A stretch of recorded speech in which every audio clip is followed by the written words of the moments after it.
Olá, eu sou Álvaro Siqueira e este é um vídeo de apresentação da primeira lista da disciplina de mineração de dados de 2025.1, que é com o tema de tratamento de dados. Então, uma pequena introdução. Uma das tarefas mais importantes a serem realizadas para uma análise de dados é a limpeza e tratamento dos mesmos. Uma boa limpeza de dados garante que os dados a serem analisados estão, na medida do possível, livres de erros e inconsistências, de forma que as aplicações a que os dados serão submetidas tomem como base um conjunto de dados relevantes, completos e no formato adequado. Segundo McKinney, no livro Análise de Dados com Python, se não me engano, eu vi faz alguns dias atrás, 80% ou mais do tempo gasto por um analista de dados é despendido em atividades de preparação de dados, tais como carregamento, transformação e limpeza, evidenciando a relevância deste processo e a importância de estudá-lo e dominá-lo. O presente trabalho realiza uma série de operações para manipulação, tratamento e limpeza de dados no dataset Fake Telegram, disponível no seguinte link. Aqui está o link do Google Drive disponibilizado pelo professor José Maria. Então, vamos às atividades propostas. Primeiramente, a leitura do dataset. Então, utilizamos aqui o read CSV, que é a função necessária para ler o formato CSV, né? E simplesmente colocando aqui o próprio nome da variável que recebeu, né? Ele já coloca aqui uma breve visualização do dataset. Então, a segunda, identificar e listar as posições células contendo valores faltantes. Então, para isso existe a função snu do próprio pandas, né?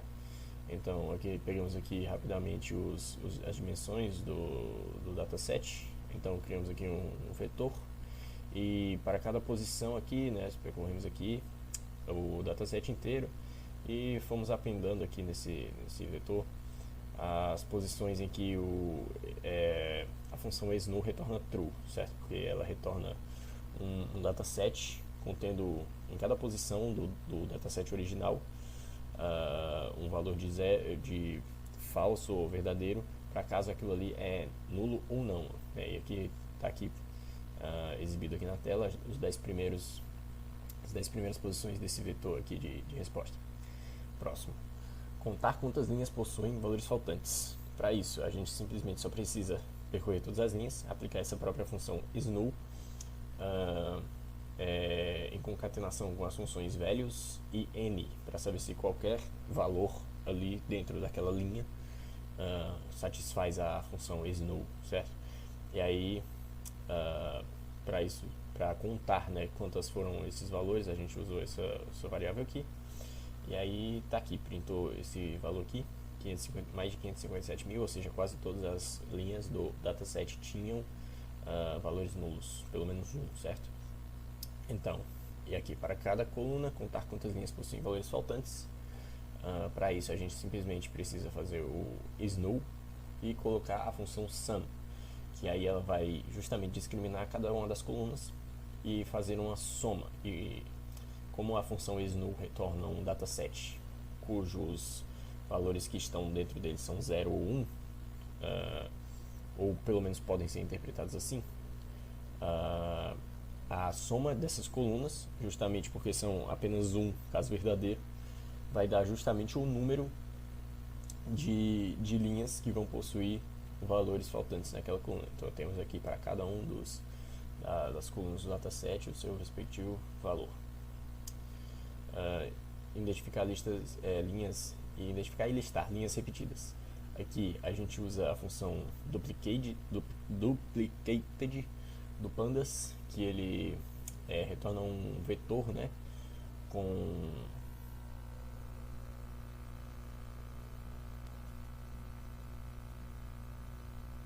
vetor, deixa eu ver aqui, em cada posição, valor booleano, que se diz se aquela linha está repetida ou não no data frame original.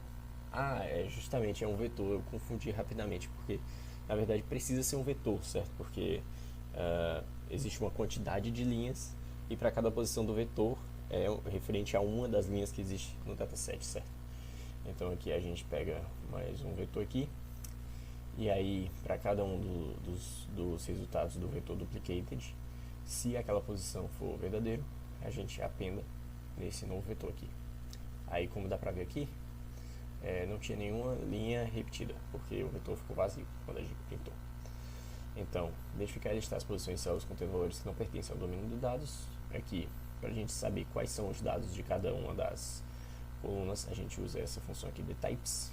Ela vai retornar aqui essa visualização aqui com cada uma das colunas e o tipo esperado para elas. E aí, depois disso, a gente faz mais um vetor, percorre aqui todo o dataset e aí compara o tipo de uma certa posição do dataset, né? A gente vai verificar isso para cada uma, se ele corresponde ao que era esperado naquela coluna.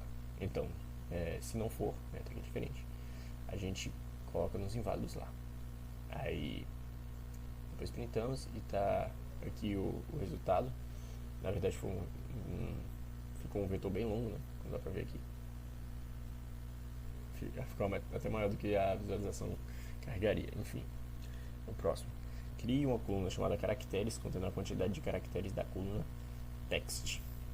Então, basicamente, o que a gente precisa fazer é possível ir criando iterativamente, né, conforme se vai percorrendo o dataset, essa linha de caracteres. Basicamente, só precisa pegar aqui o tamanho, aqui certificar que ele vai ler como string, né, aquela posição, todas as posições da coluna aqui de Text Content Anonymous, que é o nome da coluna que carrega os resultados de texto. Aí aqui nós temos um novo dataset, e como pode ver aqui, a nova coluna aqui com os valores do número de caracteres, que seria referente a esta linha aqui, cada um dos valores desta coluna de text. A 8. Crie uma coluna chamada words, contendo a quantidade de palavras da coluna text. Aqui basicamente a mesma coisa, certo? A diferença aqui é a gente, ao invés de olhar pro tamanho dos caracteres da string bruta mesmo, a gente faz aqui um split, que basicamente a função que vai separar conforme aparecem espaços, né? E isso ele interpreta como uma diferenciação de palavras. E basicamente faz a mesma coisa. Aqui nós temos a coluna de palavras. Então, no próximo, crie uma coluna chamada viral, contendo valor 0 se o texto da mensagem com text não for encontrado em outras linhas e em um caso contrário. Aqui basicamente vamos utilizar a função que já tínhamos utilizado antes, que é a duplicated, e com esse vetor que a gente obteve, basicamente a gente precisa olhar naquela posição ali daquela linha, se o valor do text aqui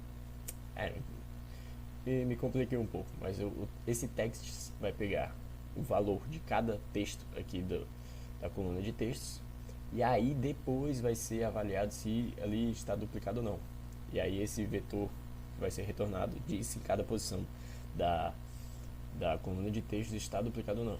E aí simplesmente a gente vai lá, percorre e coloca 1 se for verdadeiro e 0 se for falso, como a questão pede. E aí no final nós temos aqui essa coluna com 0 e 1. A próxima, criar uma coluna chamada sharings, contendo a quantidade de vezes que o texto armazenado no atributo text aparece no dataset.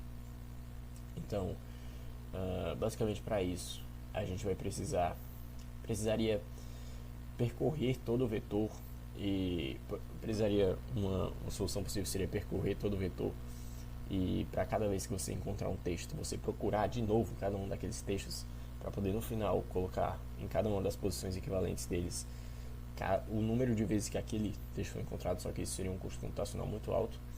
Então basicamente o que a gente pode fazer é um mapeamento aqui com essa função map, que ele já vai para cada um do resultado desse value count aqui, que vai justamente dizer quantas vezes aparece em cada uma, ele vai colocar na posição correspondente a aquele valor o próprio valor que vai ser retornado por essa função value count na posição devida, né? E vai ser justamente numa nova coluna que é sharings, vai estar aqui, ó. no final. E aqui a gente tem o tanto de vezes que cada um dos valores de texto aparece no dataset. 11, cria uma coluna chamada Sentiment, contendo valores -1 para textos negativos, 0 para textos neutros e 1 para textos positivos. Como já existia já existe a classificação dentro do dataset do score de sentimentos, basicamente o que precisou se analisar era se o score era maior que 0, igual a 0 ou menor que 0, e aplicar cada um dos correspondentes. E também checar também o NaN, né? Se era nulo ou não, not a number. Então basicamente muito simples, né? Porque já existia aqui no dataset. Confiei no trabalho do pessoal da estatística aí para poder dizer se realmente o sentimento era aquele mesmo. Então fizemos a análise aí com o que nós tínhamos, e se der errado, joga no colo do pessoal que fez o levantamento aí dos dados, ok? Eliminar as linhas cujo valor da coluna text contém travas-apps. Basicamente a mesma coisa, né? Porque já existia também uma coluna com travas-apps.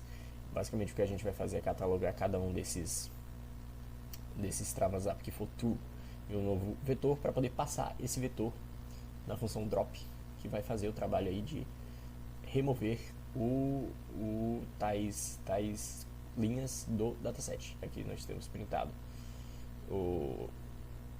as linhas que foram deletadas. É isso aí.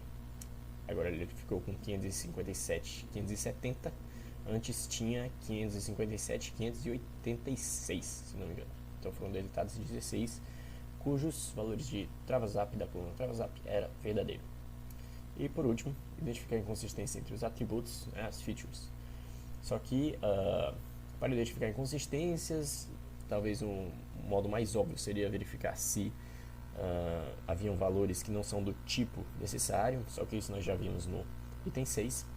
Então vamos procurar algumas alternativas aqui de dizer se dentro daqueles valores que nós já sabemos que estão pelo menos dentro do tipo correto, se estão valores incoerentes para o tipo que é esperado, para digamos, o intervalo que é esperado daqueles valores.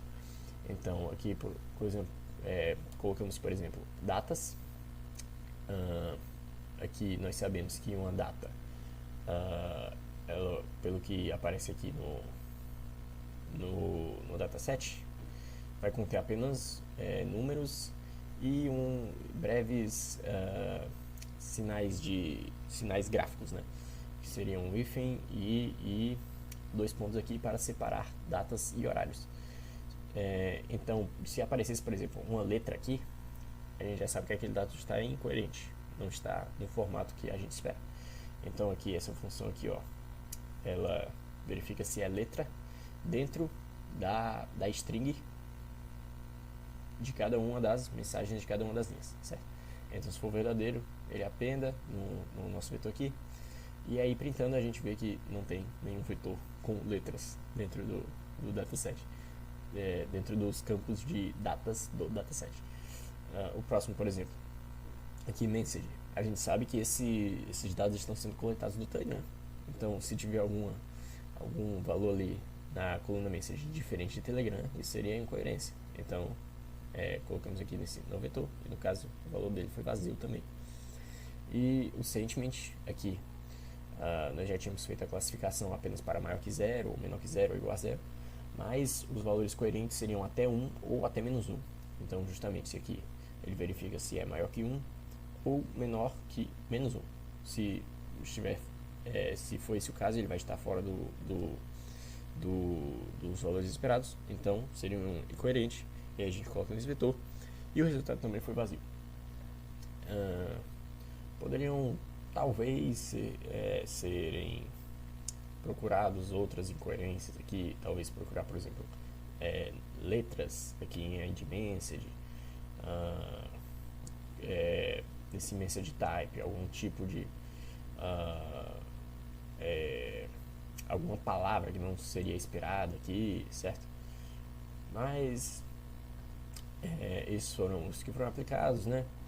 Acho que também não daria para fugir muito disso. Então esse foi a apresentação do trabalho, e é isso. Espero encontrá-los na próxima.